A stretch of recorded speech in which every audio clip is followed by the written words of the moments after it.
It was supposed to be the end of history. Crowds surged through the checkpoints. Guards wept. Hammers struck concrete. The Cold War was over, or so we thought. But what if it wasn't? What if the 9th of November, 1989, came and went, and the Berlin Wall stood firm? What if the German Democratic Republic survived? And what if the Iron Curtain never lifted? This is the world where the wall never fell. And history? History never ended. To understand this alternate future, we begin in our own. In late 1989, East Germany was a state on the edge. Its economy was failing. Citizens were fleeing. And its people, inspired by change in Poland and Hungary, began to march. They demanded freedom. In our timeline, a confused government announcement accidentally opened the border. Guards, overwhelmed, let the crowds through. The wall came down not with missiles, but with misunderstandings and momentum. But in this timeline, the announcement is delayed. The guards receive clear orders: hold the line.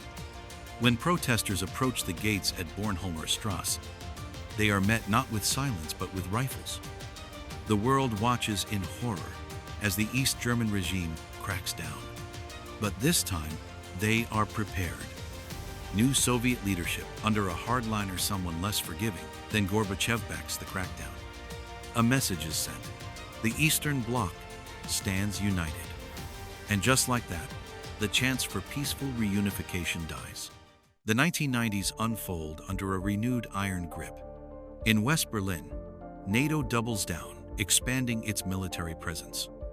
In the East, surveillance deepens. The Stasi adopts digital tools earlier than anyone. By 2000, the Berlin Wall becomes a machine. Biometric scanners, facial recognition, automated turrets. It becomes less a wall and more a machine.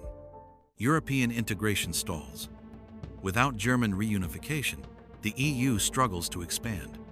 Poland, Czechoslovakia, and the Baltics remain Soviet satellites. Yugoslavia's collapse still comes, but Russian troops intervene. The Schengen zone never expands eastward. The euro is never adopted by half the continent. Western Europe becomes an island of prosperity, surrounded by a hostile ring. In our timeline, the East lagged behind in tech. But in this one, they start building their own platforms. By 2005, the Eurasian Federation launches Zvezdanet. It's closed, controlled, but efficient. Imagine a TikTok built for ideological loyalty. A search engine that rewrites history with each query. Surprisingly, many in the West log on. Some out of curiosity, some out of profit.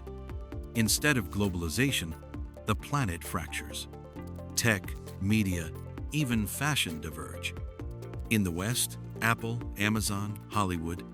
In the East, Volna, Orbit, Novo Cinema.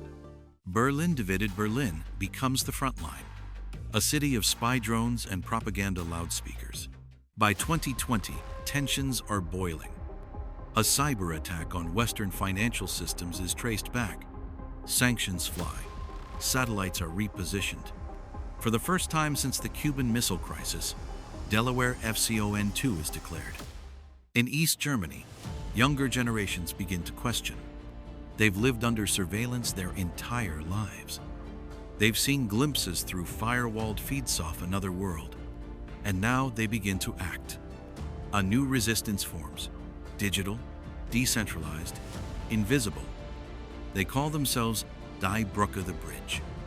Their goal? Not to destroy the wall, but to make it irrelevant.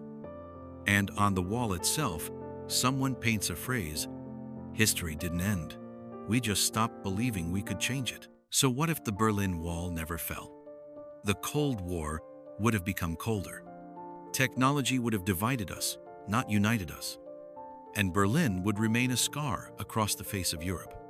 But perhaps, even in the darkest systems, even behind the thickest walls, ideas still seep through the cracks. And history? History never ends. It waits. History could have been rewritten. And today we showed you how.